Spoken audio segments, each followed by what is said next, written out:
that working capital.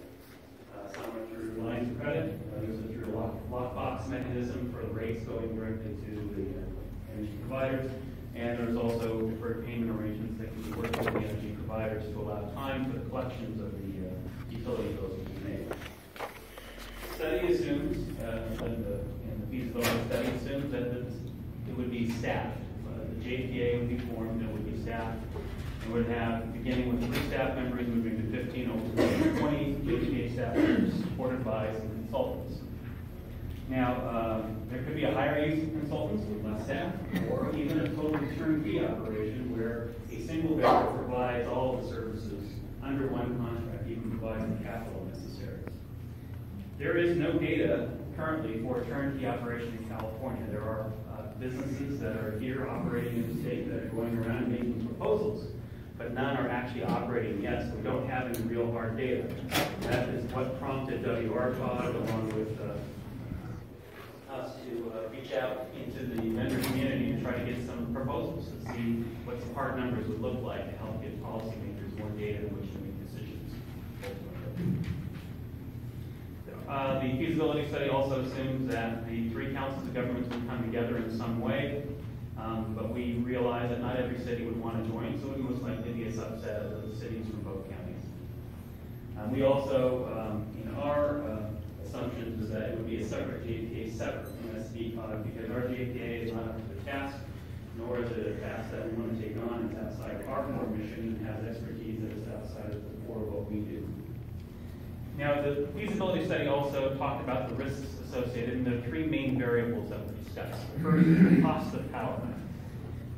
If natural gas prices, and that's how the majority of the power that's provided by Southern California is currently, if there is that price goes down, that commodity goes down significantly, and if the cost for renewable energy goes up, then the price that CCA may be able to offer might not be. And it will go up.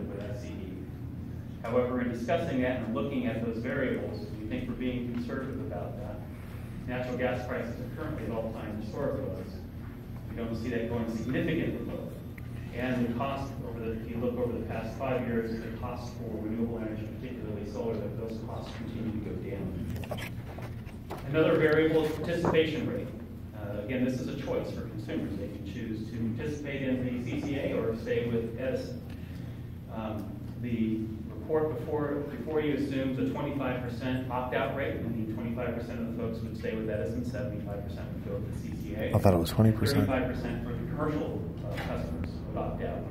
I think that's a conservative estimate. Actual experience in other CCAs throughout the state is closer to 5% opt-out for residential and 15% for commercial. And I think right now in Apple Valley it's running about 8%, if I'm not mistaken. Opt-out at 8 and 19%. The other variable, as I mentioned earlier, was this power cost and difference adjustment, the PCIA. And that's a cost that the CPUC requires. And we wouldn't have control over that. So if there's a big change in that cost, that goes on to the net and affects how competitive the rate for CCA could be. Up in Northern California and PG&E's territory, after the initial CCAs were formed, PG&E has made some moves to try to double that rate, but without any transparency about how that rate is set. And so that has gone before the CPUC. And I know that Southern California Edison are working now to create a transparent way to calculate this power cost and difference adjustment so everyone understands what those rates goes into it. So we think that's going to stabilize. And we think that there's going to be action by the CPUC here within the next year to finalize that. And so by the time any decision was made in the Inland Empire, that decision would probably be made. We'd know what that variable is and that would be set, and we'd be able to use that in the basis of further decisions. So the conclusion of the feasibility study is, one, that it is feasible, that it could offer competitive or lower rates. Again, if we were to just match what Edison is doing today, their renewable portfolio standard right now is about 28%. If we were to just match that, we think we could offer a rate 4.9% lower on average. If we offer a renewable portfolio of 50%, we could offer rates of about 3.8% lower than Edison.